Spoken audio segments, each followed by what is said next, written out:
అయోధ్య రామ్కోట్ కోటలోకి ప్రవేశించే భక్తులకు రాజసంతో స్వాగతం పలికే మొట్టమొదటి ద్వారం ఈ ప్రాచీన రాజద్వార్ మందిరం.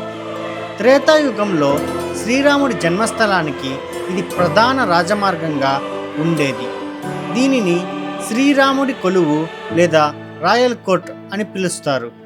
ఇక్కడ రామయ్య కేవలం దైవంగానే కాదు, ఒక చక్రవర్తిలా కొలువై ఉంటాడు.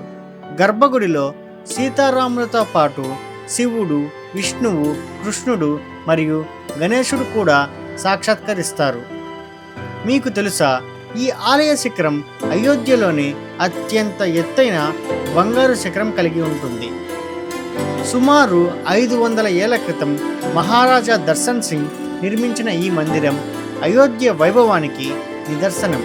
రామ్ లల్లా దర్శనానికి వెళ్ళే భక్తులు మొదట ఈ రాజద్వారాన్ని దర్శించుకోవడం ఇక్కడి సంప్రదాయం. ఇక్కడి ఆధ్యాత్మిక వైభవం మనల్ని మరో లోకానికి తీసుకెళ్తుంది. అయోధ్య రాజ్యానికి ఇది తొలి మెట్టు, భక్తికి ఇది రాజమార్గం. జై శ్రీరామ్. మీరు ఈ పూర్తి వీడియోని చూడాలనుకుంటే ఈ కింద క్లిక్ చేసి వెంటనే చూసేయండి, లేదా ఈ QR కోడ్ ద్వారా అయినా వీక్షించండి. అలాగే సబ్స్క్రైబ్ అయితే చేయండి.